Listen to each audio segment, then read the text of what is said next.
Well, good morning, everyone, and welcome to the Executive Speaker Series, and thank you so much for joining us today. Today, we have the privilege of hearing from Bill Verhelle, who is the CEO of First American Equipment Finance. So 2 years ago, City National purchased First American. First American employs 125 colleagues, most at the company's headquarters in upstate New York. Bill founded First American while he was a student at Cornell Law School in 1996. First American finances equipment for some of the largest hospitals, colleges, universities, enterprise businesses, and nonprofit organizations in the country. They serve customers in all 50 states. In 2012, Inc. magazine recognized First American for the 8th time as one of the fastest growing private companies in the United States. First American ranked as high as number 3 on the 2001 Inc. 500 list. KPMG and the Rochester Chamber of Commerce first listed First American on the annual Top 100 Companies list, and they have been on that list 10 times, which is quite amazing. The day after City National closed on its acquisition of First American in 2012, the Best Companies Group chose First American as the #1 best place to work in New York State. First American went on to place in the top 5 in the same competition again in 2013 and 2014. Last month, it was just announced that they were #2 on the best places to work list in 2014. Before founding First American, Bill worked for the Tokai Bank of Japan in both Chicago and Northern California. Bill's quite accomplished. He has a bachelor's degree from the University of Michigan at Ann Arbor, a master's degree from Anderson School here at UCLA, and a JD from Cornell Law School. Bill is also a member of the New York Bar. During 2008, he served as the chairman of the Equipment Leasing and Finance Association, the trade association representing the $700 billion U.S. equipment finance industry in Washington, D.C. Bill lives in South Florida with his wife, Cindy, and their 4 sons. And please join me in giving a warm welcome to Bill Verhelle.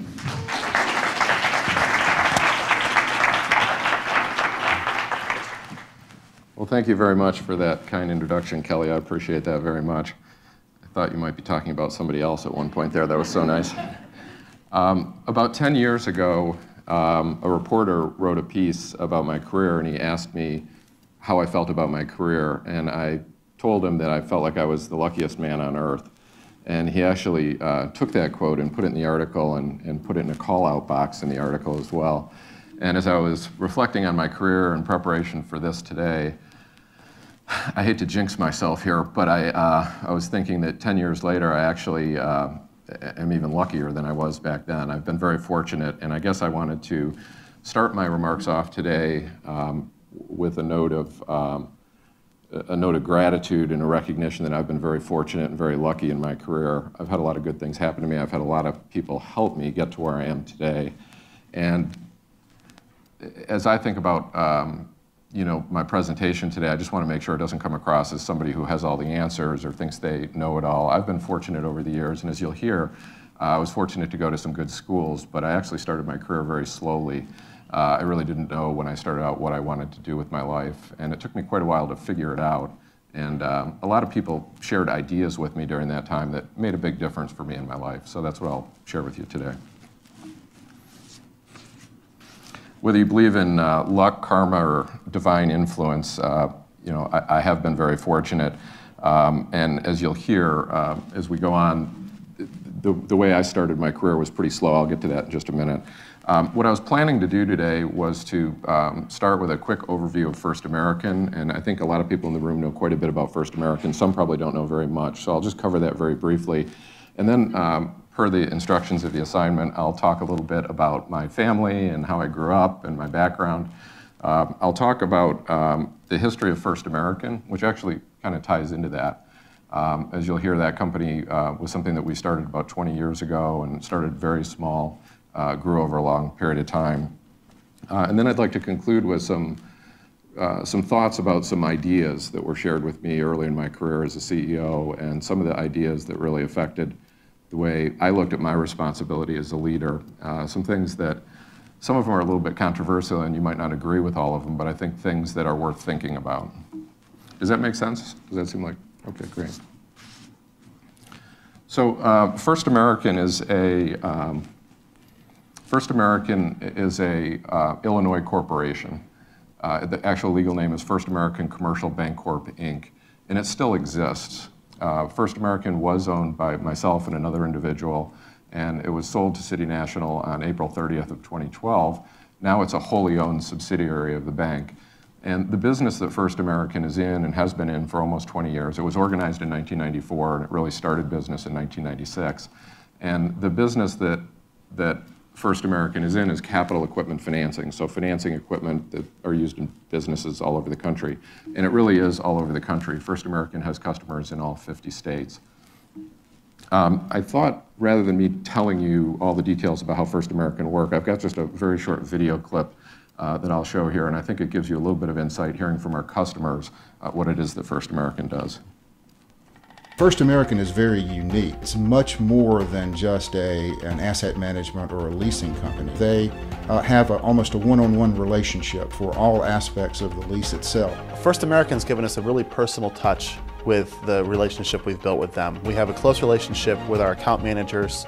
They actually come to campus about 2 times a year from Rochester, New York to Fulton, Missouri. At West Bend Mutual Insurance Company, we pride ourselves on giving legendary service to our policyholders. I was really pleased to find out that First American has exactly the same philosophy. When we set up the deal, we told them we needed to have it concluded by a very close deadline, and they were able to deliver. No matter who I'm speaking with, they have the same mindset for how they treat their customers. It's like talking to somebody that's a partner with you as opposed to being somebody who's looking for you to send that check. They come in, they assess your needs. They will meet your short-term needs if that's specifically what you're looking for. But as part of that, they look long-term.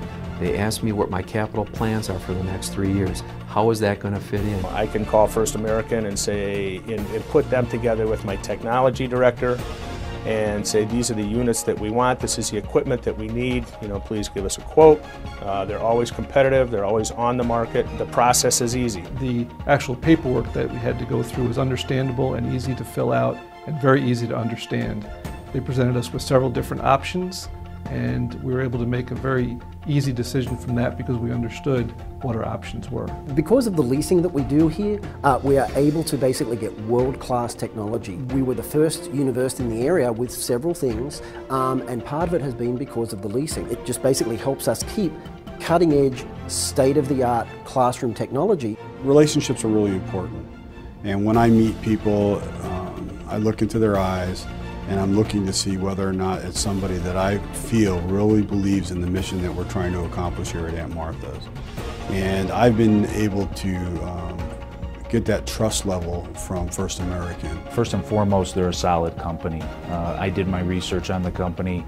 They have a sincere need to see us succeed, and they want to see us succeed. The service was absolutely outstanding, and I don't know how I could have asked them to do more. While a lot of other leasing companies have come and gone and have been suffering because of the current economic crisis, First American is still in a strong, trustworthy position. They're careful about who they lend to. They care about their customers. I trust them implicitly. I know that they're in it for our best interest. You're dealing with the same person, the continuity of the communication, the flow through. Extremely unique, particularly with a company as large as that. And these people, they are just not like any other leasing company I've ever come across. So as a vendor, they're just like AAA+. I think First American has provided me with superior customer service. I know it's their desire to retain long-term customers, but they're doing it the right way. They're providing me with what I need, and I'll always check them against someone else, but I think I'd rather be with them.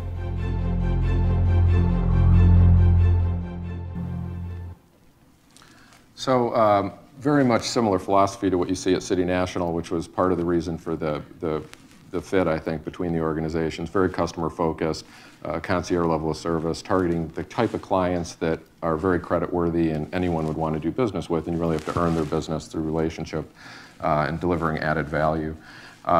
3 things I tell people are different about First American and the way First American does business compared to other equipment finance companies that you might see at Wells Fargo or Bank of America or other independent companies. First of all, First American employs a centralized selling model.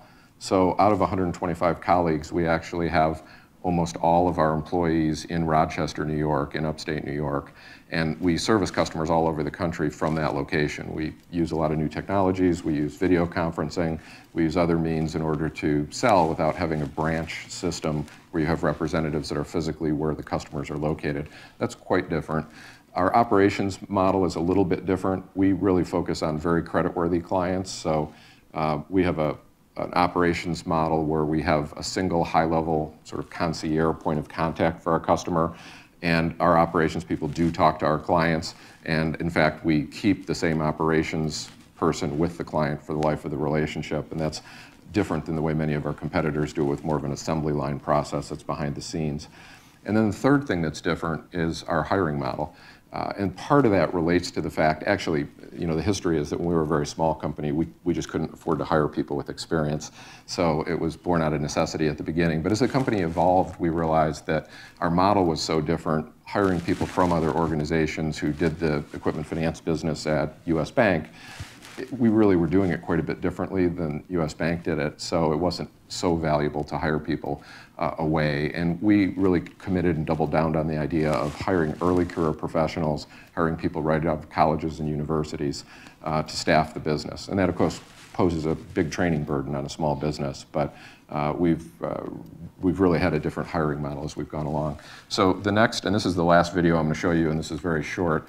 This video just talks very briefly about our hiring model, and this is actually our employees. This is all shot in our office in Rochester, New York, and these are unscripted videos where employees were just invited to come in and talk about First American in front of the camera.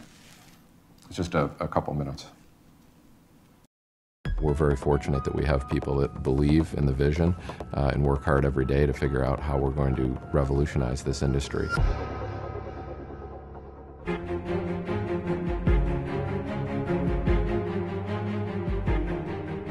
In any competitive industry, the only sustainable competitive advantage is employee loyalty and customer loyalty. And everything else can be reverse engineered by your competition, but those two fundamental things, employee loyalty and customer loyalty, cannot be. I think customers trust us.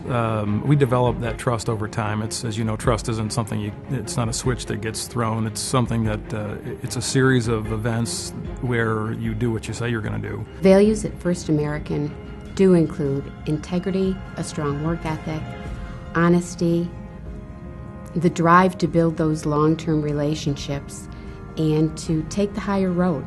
That's not always the easiest road to take. Integrity is the cornerstone of loyalty. When you treat your customers and your coworkers with integrity and fairness and mutual respect, in return you earn their loyalty. You can have the best systems in the world, the best office in the world, but if you don't have the right people, then nothing happens.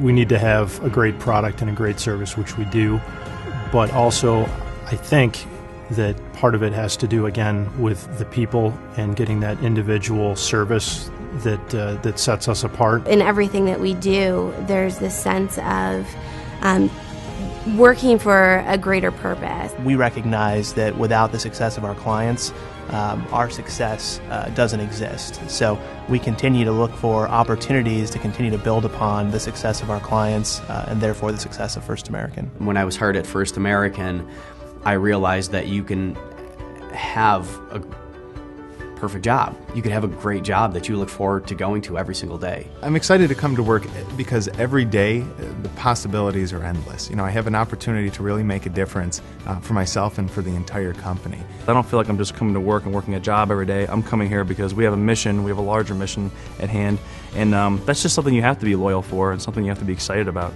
Really not being afraid to be innovative, I think, is one of the keys to what's made First American who we are, and every single employee really embraces that. I think in an age where companies are so focused on technology and efficiency, it can be a little bit refreshing to actually realize that there's a company out there that still has very sound moral and ethical standards. I think one of the interesting things about working here is that we're often challenged to kind of think big. Instead of thinking about moderate growth, what would we need to do to be exceptional? What would we need to do to be on the cover of the Wall Street Journal? It's not just about the day-to-day, it's also about just keeping focused also on the big picture and the vision. It's about honesty. It's about doing the right thing. It's about commitment. It's about trust. It's about service. It's about innovation. It's about integrity. It's about diversity of thought. It's about giving back. It's about excellence. It's about values. Integrity plus smarts.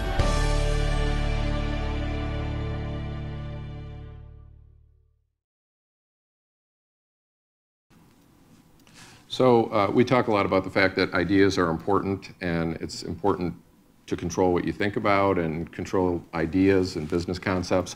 But we also recognize that in business, the real acid test and really the only thing that matters is results, ideas that are actionable and turn into results.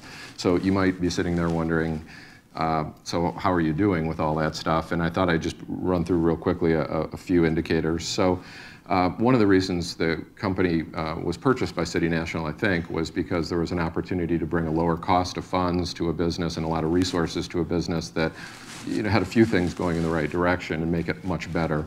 And I think that's really happened. And just as an example from a financial perspective, this year with less than $1 billion of assets, actually much less than $700 million of assets, First American will contribute close to $25 million of pre-tax, pre-provision earnings to the 2014 results at City National.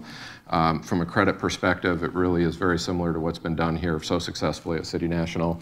First American has had no charge-offs in the last several years, no charge-offs since the acquisition, no charge-offs actually a couple of years prior to that. And that will change at some point. We'll have something, some deals go bad, but very conservative underwriting and very conservative credit philosophy. From a client perspective, as I mentioned earlier, we have very much the same philosophy, and we happen to have a lot of the same target markets. First American serves professional services firms, architects, engineers, law firms, same as City National. We have a national healthcare lending business that we lend to hospitals. We have an education lending business. We do a lot with nonprofits. All of those are areas of overlap with City National. And we also take an approach with those clients that we really try to target the biggest and the best and the most creditworthy. At the time of the acquisition, over half of the assets of First American were investment grade rated obligors. So on City National's 10-point risk rating scale, that would be 1 through 4. So we're trying to earn the right to serve the type of clients that can do business with anybody because they're very creditworthy and they're very desirable. And I think a lot of those philosophies are very similar with City National. Employees, we take an approach I think that's very similar to what City National does, and we really try to be an employer of choice. We try to earn the right every single day for our employees to want to come back and work for us tomorrow by creating a better organization that really has a lot to offer. And the best companies comment that was made in the introduction is probably the one thing I'm most proud of, that we're at least making some progress in that regard. So that's First American in a nutshell. If there aren't any questions just generally about First American, I'll start telling you about my family. Okay. So this next slide has my, this is a picture of my folks, my mom and dad. They've obviously had more impact on me than anyone else in my life. There's a saying that you can't pick your parents, and I think that's meant to say that sometimes it doesn't work out so well. Good people are in families where they have difficult situations, and that's definitely not the case in my situation. If I had been able to pick, I couldn't have done any better. My parents actually, first of all, I should tell you, they actually live with us. I have 4 children. My wife and I live in Florida, and then my parents actually live with us now. My dad's turning 90 next month. My mom's in her mid-80s. My dad actually was in World War II. He went to Georgia. I grew up in Detroit. I should have said that earlier. And, my father actually is from Detroit as well. And when he grew up in Detroit, he went to Georgetown for college and then went into World War II and then went back and finished. My mom was from southeastern Ontario, a little town called Park Hill outside of London, Ontario, and grew up really on a very poor farm, youngest of 8 kids. Became a nurse, moved to Detroit. Became actually a private nurse back in, I guess it would be the late 50s or 60s, for a pioneering eye surgeon who was pioneering cataract surgery and traveled all over the country teaching other doctors that procedure and so forth. And then later in her career, she ran a number of operating rooms at some pretty good-sized hospitals. So very proud of my parents. when I was growing up, I think my brother, I have one brother who's younger, 3 years younger than I am, and I think Joe and I both, his name's Joe, he and his family live in Houston, and I think we both, I don't know, I never asked him about this, but I think we'd both say that we were very fortunate with the parents that we had. They just always seemed to, even when I was getting in trouble in high school and causing problems, they seemed like they always understood it. I know I always had the feeling that I never wanted to let them down, and I still feel that way today. This is my family. That was taken last year, actually. The 2 boys on the right side are Mitch and Brad. They're 12. The one in the middle is Trey. He's 10. And the guy on the left is Luke. He's going to be 8 in August.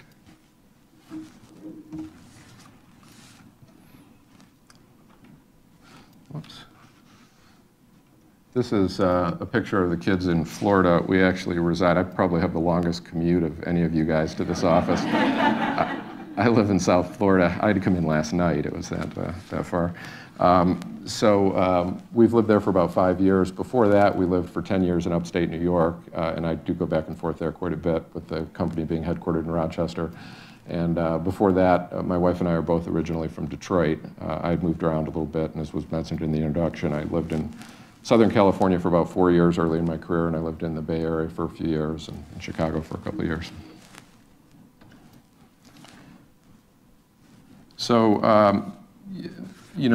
growing up in Detroit, that top left picture is a picture of the Uniroyal tire. I don't know if you've ever seen that before. It's a big, giant, 4-story high tire next to I-94, and that's kind of a symbol of Detroit. I think my wife actually took that on her cell phone out the window, so that's not the best picture in the world. But I grew up in the Detroit area, went to high school at the school in the middle on the top there. And when I was going to high school, I didn't really know what I wanted to do. Oddly, my senior year of high school, my parents had a few financial problems, and my parents ended up at the beginning of my high school senior year, they moved several hours away, and I actually moved out into an apartment by myself, and then I had an older friend of mine move in with me. And I'm not sure parents would let their kids do this today, but I drove myself into high school every day for my senior year, and it's kind of amazing I survived that. We had some pretty good parties. As you can imagine, when I got out of high school, I didn't have a very good plan organized about what I was going to do, and I actually started taking classes at Wayne State University, which is an urban school in downtown Detroit. And I didn't know what I wanted to do. I just took liberal arts classes, English. I liked reading and writing. And when I started taking classes at Wayne State University, that was when I first really realized that I liked school. I think it wasn't until that point. During that time, I had a lawn cutting business, and I cut lawns in the Grosse Pointe suburb next to Detroit, and did snow plowing in the winter, and I worked at a bar on the weekends where I was a bartender, and then I went to Wayne State about half-time. So again, like I said, I wasn't really off to a very fast start. I remember I met a kid in a sociology class at Wayne State, and Chris Checkin, and he had just gotten out of the Marines, and he needed a job, so he came to work for me on the lawn cutting business I had. And every day he used to tell me, I'm getting my grades up at Wayne State, and I'm going to Michigan. Harvard or the Midwest, I'm going to Michigan. On the GI Bill, I'm getting my grades up, I'm going to Michigan. And then after a couple of months, it changed a little bit, and he would say, you should sell all these lawnmowers, and you should come too. And I heard it over and over and over again. And eventually I did. I sold my equipment, and I went with him when he went off to Ann Arbor to go to school at Michigan. And in hindsight, that was probably a decision that really positively affected my life. So I finished my last 2 years of college at Michigan. I was a liberal arts major. I was surprised when I finally graduated after 6 arduous years that people weren't beating the door down to hire me. I didn't really expect that to happen. I somehow miraculously fell into the equipment finance business, and that really was a blessing, and I've been in it ever since. Early on, I moved to Southern California. I had the opportunity to go to UCLA, the Anderson School, which was really great for me. I didn't even know business terminology. I didn't know much of anything about accounting, even though I'd had a small business. And the Anderson School here at UCLA was very helpful, putting me on the right track.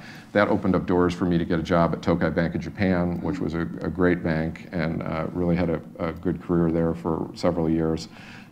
Worked in Chicago for a few years, and then worked up in the San Francisco area. And then eventually I had a decision to leave there and to go back to law school at Cornell, which I did in my late 20s. I left my job at Tokai and went back to law school. One other thing I forgot to mention from that prior slide, probably one of the things that when I was thinking about it, what formed some of my opinions about leadership and business and being in business, I do have a vivid memory. I had a kid who worked for me on my lawn cutting business, and he, real nice young guy. I had a group of high school kids that would help me with the work. And he went off to college after he graduated high school and went to Central Michigan University, and unfortunately was in a terrible car accident and had a head injury. And his mom called me and said, you know, shortly after the accident, when he'd gotten out of the hospital, he was in a coma for some time, and said, you know, gee, we're having, you know, issues with Dave, and he really thought highly of you. Would you come see him? It would mean a lot to our family. And I just remember, of course, I did it and was happy to do it. But I remember more than anything being surprised. Why would they call me, and why would I have that kind of a relationship and influence? And that really started me thinking about the relationships you have at work and the impact and influence you can have on people. So this was my greatest. This next slide is my greatest accomplishment. This was marrying my wife, Cindy. But that was also a busy year, and I had some other lesser accomplishments that same year. From the end of 1995 through near the end of 1996, I left a wonderful opportunity at Tokai to go back to law school at Cornell. My wife and I got married. We actually started the first American business that year, started doing business, bought our first house. It seemed like everything was changing. Moved from San Francisco to Ithaca, New York. It was kind of a whirlwind, but it was a very exciting time. This is a picture of Guy Klingler, and I thought, no, I couldn't do this presentation without putting this in here. Guy was my business partner for the better part of the last 2 decades. Guy's a wonderful person. He actually lives here in Orange County, California. He's lived here the whole time we've had the business. At various different times over the last 15 or 20 years, we've had as many as 40 or 45 people in Orange County that worked for the company. That ended up ramping down, and we ended up hiring more people in New York as people left the company in Orange County. But Guy's really responsible for starting the business. During my first year of law school, he called me. In fact, it was during my first 2 weeks of law school.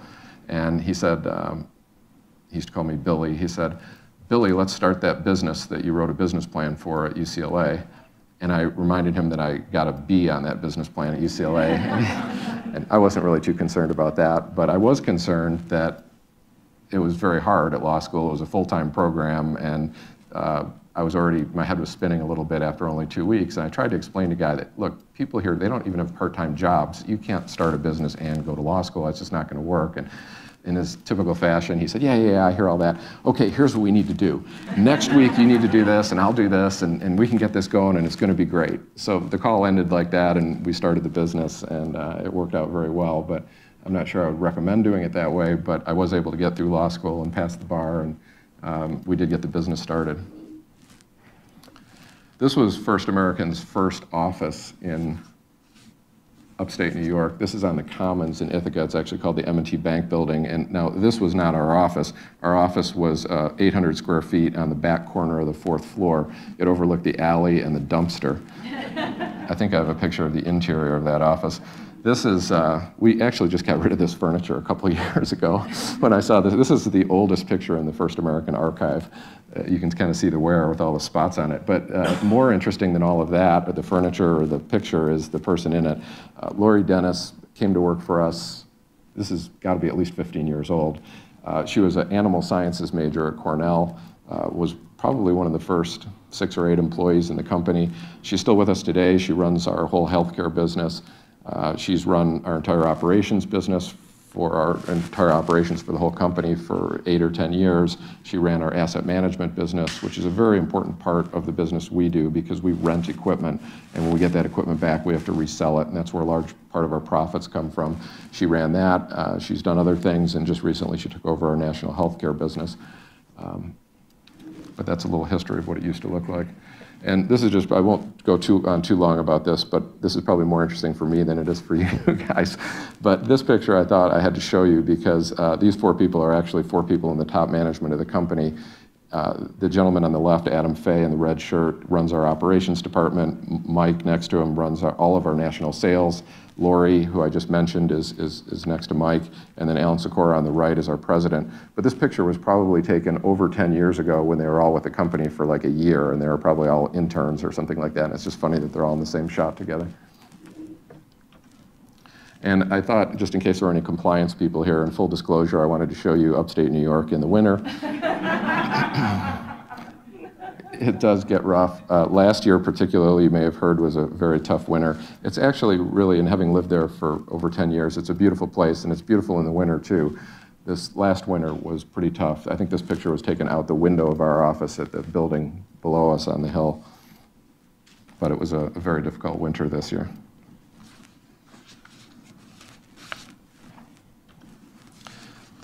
As you can see from this next picture, Mr. Goldsmith knows when to visit Rochester from the sun streaming in the windows. I think this was in May or June 2 years ago after the acquisition, but we're delighted to have Russell out. That's our top management team meeting with him. He was kind enough to speak to the whole company, and we've really had a great relationship since day one when we discussed this opportunity, and we've received a lot of support, probably from a lot of you in the room. I can tell you that the fact that we received those Best Companies awards is largely due to people at City National. The odds of being able to have that kind of employee morale and that kind of employee satisfaction after an acquisition is pretty low, and you guys have gone so far out of your way to be welcoming and to help us with resources and to really strengthen the company and make it work better. We're very appreciative for that. So on behalf of everyone, I just wanted to say thank you. So what I thought I'd talk about next is just some ideas that I've learned over the years. Is anyone familiar with a group called TEC? Have you heard of that, or Vistage, I think it's called now? Vistage. So, you know, I had gone to business school early in my career, and I still felt that when I got in the role of being a CEO and running a business that I was ill-prepared. Not only were there practical things that I didn't know how to do, I didn't know how to have a meeting schedule, I didn't know how to do one-to-ones, I didn't know how to run staff meetings, I didn't know practical things, but I learned that I didn't really know what to think about. I didn't know the things that I should be thinking about and the way I should be looking at business and how I should be interacting with people. And I didn't really even understand the scope of my responsibilities. And for me, I was very fortunate that I fell into a group called TEC. It's a worldwide organization that has CEO chapters around the country. And there was a chapter in Rochester of 12 or 14 CEOs that meet once a month. And they just help each other. And they're non-competing CEOs that are different businesses. That mic might not be working as well. I'll stand back here. In any event, there was a lot of things that I learned through that association. That group turned me on to different things to read and different materials to think about. We had a monthly meeting. The other CEOs in the group were much older, more experienced. Some of them ran small businesses, but some of them ran very, very large businesses. And I was by far the youngest person in the group, and they were very kind to take me in and share a lot of their ideas. So I thought I'd share a few of those thoughts today. One of them I mentioned, which is training yourself to think about certain things in a certain way. And I never really thought about that. You had to control what you think about, and that was part of being a leader. One of the most important things, and we've talked about this in our business over the last 15 years, is your goal is always to build a high-performing organization. That's what your goal is as a leader, to build a high-performing organization. And you have to understand what that is. What is a high-performing organization? And then every day you have to be working toward that. And I think sometimes it gets confusing because we all have business results we have to deliver, and we have monthly results and quarterly results and even annual results. But that's not necessarily exactly aligned with building a high-performing organization. And that was a real eye-opener for me to change my paradigm and change my framework and think about what that meant. I also learned that it was something you had to learn by doing. You know, there's certain things in life that you just can't learn from a book. The way you learn to walk as a baby, right? There's just no way to create an instruction manual for that. It's something you have to fall down a few times and figure it out. And I found it was very much the same way with learning to be a leader or run a business. You had to kind of get bloodied a little bit and then learn from your mistakes and make adjustments in order to get better. And I sometimes maybe see people who think that they just don't have it or it's not for them because they get bloodied a little bit, and that's really not the reality, right? You're just at the beginning of the curve and you have a few more things that you have to learn. I also learned that, and you probably already picked this up a little bit from some of my comments about First American, but I learned that conventional thinking produces conventional results. And you really have to recognize that, you know, everybody wants to be superior, but only if they can sort of be like everybody else, right? That you don't really want to suffer the pain of being different. And if you really want different results, you have to be willing to be different and to try different things. And not only as a leader and as an individual, but as an organization. And we've always tried to figure out what is everybody else doing, and you know, what about that doesn't make sense, and what might we do differently, rather than just trying to follow companies that were bigger than us or had more market capitalization than us or whatever. As I said earlier, another thing, I think you can drive yourself crazy when you start to get into some of the philosophy of this. And you have to remember that all ideas are only valuable to the extent that they can be put into action to produce results. So you have to avoid getting so distracted by the ideas that you recognize that they're only valuable to the extent that they produce results. And then another thing that I learned in the early days was you really have to think about why you're doing it, because it's hard. And there are very few people who end up having success, and it's very hard, and you have to learn a lot of hard lessons along the way. So why do you want to do it? And there's a gentleman who I'll show on the next page who I had a chance to meet. He wrote a very obscure book, which when I first got it was out of print, and I had to buy it used online somewhere to get it. And I ended up meeting this gentleman and having dinner with him one time. And he has some very interesting ideas, and one of them was, you know, why you work. There's 3 reasons why people want to be in leadership. And the first one has to do with money and prestige, because you can get paid more and you can earn more and you can support your family better. The second one in his framework has to do with competitiveness. That certain people are just wired that way, right, where they just like to compete. And he kind of puts an asterisk on that and says, you know, that the problem with that is a lot of times the quality of personality of a person who does it for that reason tends to denigrate relationships with the very people that they need to succeed. So that can be a challenge. And then the third group he has is just people who see it as a moral imperative. They see something that's broken and they need to fix it. They see something that could be better and they need to resolve it. They see something that could be that doesn't exist today and they need to go out and create it. And you know, he kind of describes it as almost the mystery of the universe, right? Why that happens and why certain people feel that way, who knows? But that, you know, that's a third group of people. So this is Lee Thayer, who wrote the book I was just telling you about. Very controversial guy, and he's got some crazy ideas which I don't agree with, but these were a few of the thoughts that have had an influence on me. One of the things that I still don't fully feel that I understand is his framework of leaders make it both possible and necessary for the people who work for them to succeed. And he really puts a responsibility for the success of your business or your organization or your division, whatever it is you're running, on the leader, and says it's your responsibility to make it both possible and necessary. And the possible, you can understand, right, a little bit. That might be training, that might be organizational design, that may be resources. And it starts to get pretty complicated when you add in all the things that are involved in possible.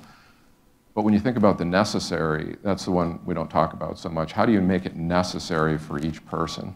And what is it that you're making possible and necessary? Well, in his framework, a high-performing organization can really be defined by an organization that's comprised of people who do whatever it takes to accomplish the organization's goals, right? If you have that level of commitment and determination from the people on a team, that they're going to just do whatever it takes to get the job done. They're going to find a way. They're just never going to give up trying. They're going to find a way to get the job done. If you had that level of commitment, you could do almost anything. And his framework is that in order to get that for each individual person, you have to make it both possible and necessary for them to do that. And again, that's something I've been thinking about for about 15 years, and it's a kind of a big concept, but it's had a big influence on a lot of the decisions we've made. So our philosophy at First American, culture, we think is really important. Your corporate culture, the way a company works, I guess that's kind of everything I've been talking about today. And Drucker's famous quote that culture eats strategy for breakfast. You have to have a good strategy and a plausible strategy to succeed, but when you have that level of determination and commitment from people who are all pulling together and all believe in something and are working for it, that kind of a culture is what really changes the world. Thinking big, one of the things, and I make this mistake all the time, that we set goals and then I go back and look at them, and just after we were acquired by City National, we set some goals and we realized, wow, we could be a lot bigger and the bank would be supportive and they'd put more resources into this, and we need to make everybody at First American aware of this. What if we talk about being a $5 billion company and equipment finance business in 10 years, and that would be motivational? And it's really not. The numbers aren't motivational no matter how big they are. It's about doing something different. It's about revolutionizing an industry. It's about believing that you can invent or create something better and that your career can have meaning because you participate in something that's really meaningful in that way. So thinking big and setting big goals is another important thing. Technology is changing very fast, and that gets a lot of attention. I know everybody's talking about it all the time. Our business is financing technology for companies, so we really see it firsthand. But I've really started to think that the bigger issue is the effect technology has on the way people work and organize themselves in businesses, and that's really the sustainable advantage. So if technology makes it possible to organize a company differently and change all your processes and do work differently, that can be a tremendous advantage against legacy companies that have been doing it that old way for a long time, because of the fact that it's very hard for organizations to change, and systems and processes are very resistant to change. So the intersection of the technology and the new processes and the new methods of organization and the new ways of doing business are very powerful change agents. So we're always looking for ways that the process might be leveraged by technology, and it's actually going to be a different way of doing business than our competition. So it's going to be very difficult for our competitors to get from where they are to where we are. An example of that might be in another industry outside of ours, might be Southwest Airlines, right? We always use that. When I was in business school here 20 years ago, I had a speaker come into my class, and I don't remember anything from the presentation that the speaker gave, but I remember the introduction when it was said that Southwest Airlines at the time, 20 years ago, was more profitable than all the other airlines combined since the airplane was invented. And I remember sitting in the audience thinking, I'm an English major and I'm just starting in business school, but that doesn't seem like that's possible. How is that possible? And it turns out there's nothing Southwest was doing that all the other airlines didn't know how to do, but their legacy systems and their legacy processes and their legacy culture, United just couldn't get there. They couldn't be Southwest. And here we are 20 years later, and if you look at the most profitable airlines on a quarter in the Wall Street Journal, it's usually Southwest number 3, 2 newer airlines that have started since Southwest, 1 and 2, much smaller, but maybe on a percentage basis more profitable, and then Delta number 4 at break even, and then all the legacy carriers below that. And I know that's probably changing this quarter because fuel costs and things, the airline stocks have all just gone up in the last couple of months. But the point is that technology coupled with these changes of processes are very difficult for competitors to follow, and that's a great way to build a business. Our CIO, this happens to be a picture of our CIO. Our CIO, Mark Tomaselli, often says that what's important in business is urgency combined with disagreeableness, and that's what overcomes that challenge I was describing and changing. Right? We all have to change, and no matter how big or agile or small your business is, you have to change all the time. And we talk about the fact that when you think about innovation, everyone's talking about innovation lately, businesses don't innovate. In fact, businesses prevent innovation. And I'm not picking on First American or City National. No business innovates. I mean, the reality is businesses are sets of processes and systems to unify the way people do things. That's the opposite of innovation. People innovate. You know, Mark's thinking as our Chief Information Officer is that you have to have an urgency, a disagreeableness, and you have to recognize that it's the people that innovate, and you always have to be intervening to try and get the organization out of the way so that innovation and change can happen.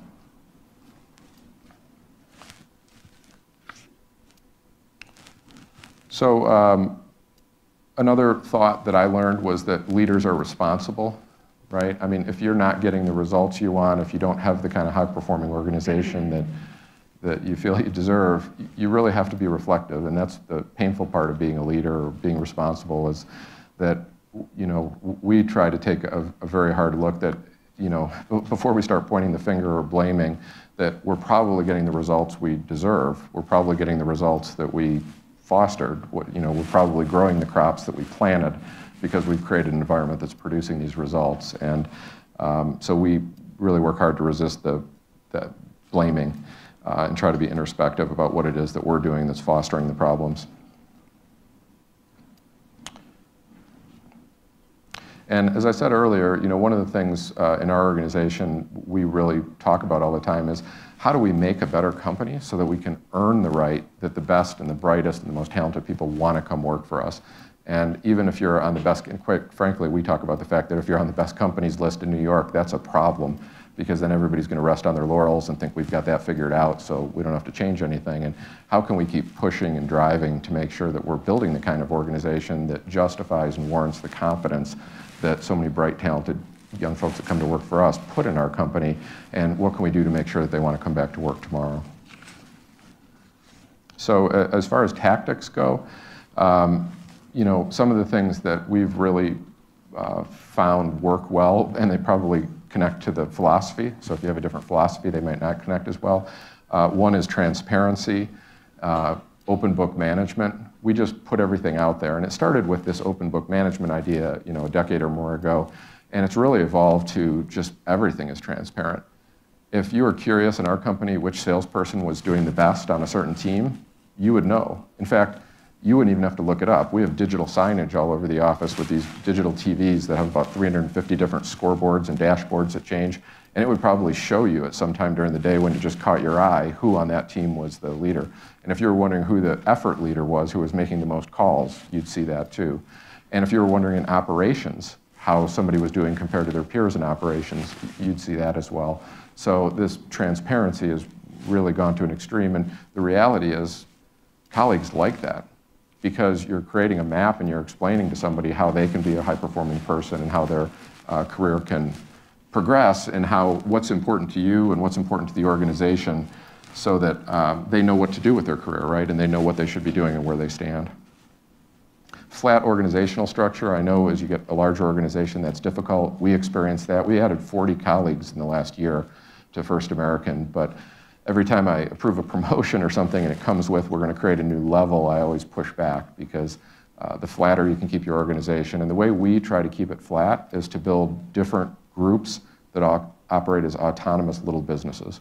So you know, we've kind of realized that the economies of scale philosophy only goes so far, and a lot of our competitors are already using the economies of scale philosophy. So we've really tried to work against that and create teams where everybody on the team feels like what they do is important, and that they can see that what they do every day matters, and they can see how it relates to the teammates on the team, and then they can also develop expertise in a smaller business. Instead of serving all types of companies of a certain revenue size, they only call on acute care hospitals in the western half of the United States, and they understand what's important to the CFO of an acute care hospital in the western half of the United States. And then they work with people on their team in other functions who all serve those same people. And that lets you keep it small and keep it flat and make it meaningful for the people who are involved so that they see what they do every day matters. We talked about setting big goals. Probably if there's one thing that I would say, if I had to sum it up to one thing that would help create success, is taking a long-term approach.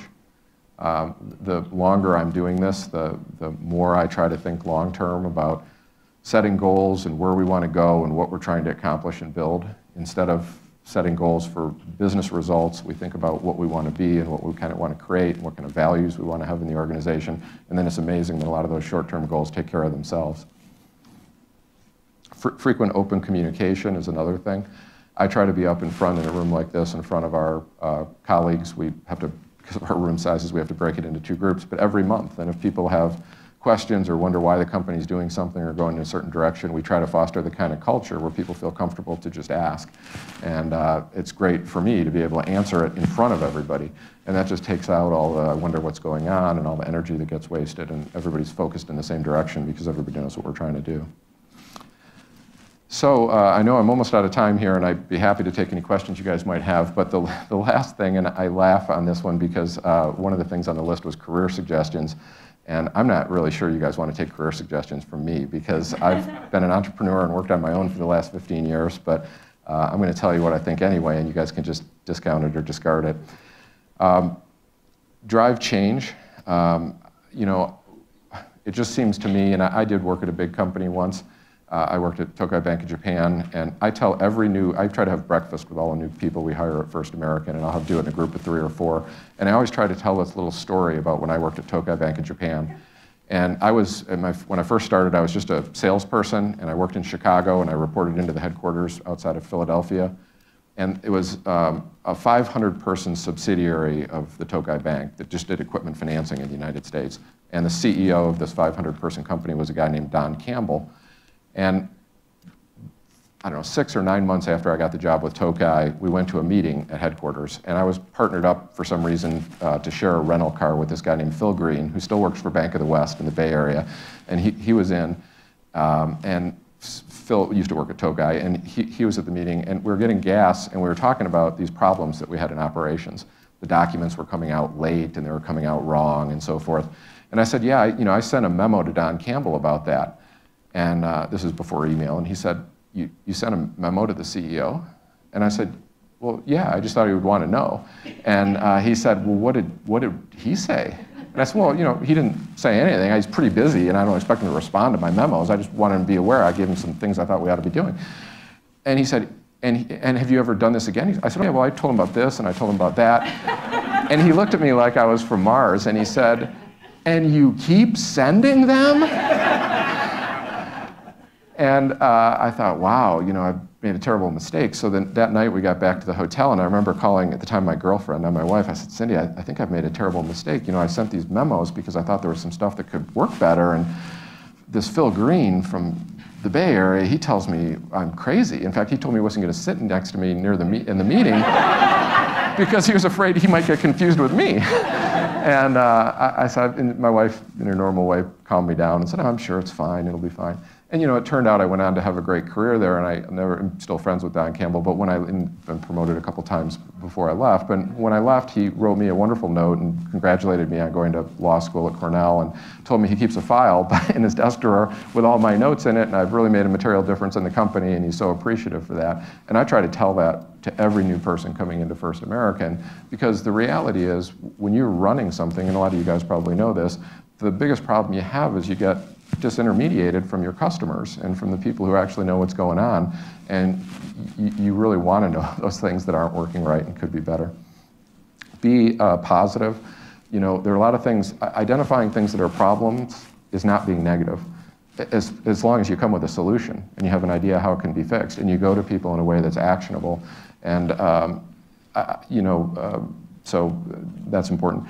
Be willing to be different. We talked about that before, but I think there's multiple ways to the top, and there's multiple ways to have success in your career. You don't necessarily have to do it exactly like somebody else, maybe your boss or your mentor. And I think a lot of times it depends on your own personality and your own style. But find your own path, and if there's a way that you're comfortable and it makes sense and it's respectful, you feel like you can be successful, have the self-confidence to do it that way, and I think you might find your own voice. Be humble. That was just one of the things. I always tried to find a way to have a responsibility where I could contribute business results. And I always tried to underpromise and not say too much and not get in bragging and things with other people, and just deliver on my results and do it in the lowest maintenance, least burdensome way for the people I worked for. That it's just, they could count on you to use good judgment. When you're out of sight and out of mind, they knew you were doing the right thing, and you delivered the results. And if you take that approach, it's kind of amazing how it seems to me your career can kind of take care of itself. And then lastly, do what you like. And if you're in a situation where you really don't like your boss, or you don't like what you're doing, or you don't like the situation, get out. You know, there's so many opportunities to be happy in your life, and it seems to me that to resign yourself in your work life and just say, I'm just going to resign myself to this, I don't like it, it's not going anywhere, I don't enjoy it, I'm not motivated, it's just going to wash over into the rest of your life, is my experience, and it's going to make you an unhappy person. And you really you deserve to find something that you like and an opportunity. So if you don't have that, I would encourage you to make a change. So lastly, this is my son Luke. Intensity of purpose is really the last thing, and I would just say building a high-performance organization is about having people who do whatever it takes to get the job done. And if you have a group of people like that who believe that they're going to do whatever it takes to get a job done, it is amazing what you can accomplish. And you need to be that person at first if you're leading other people. You need to have that intensity of purpose. You need to model the behavior that I'm going to do whatever it takes, and I'm going to always be available, and I'm always going to be there to help you, and so forth. And it's that kind of intensity of purpose then that others see, and that's I think, the starting point for building that kind of organization. So that's my comments. Good luck, and thank you guys very much for having me today. I appreciate it.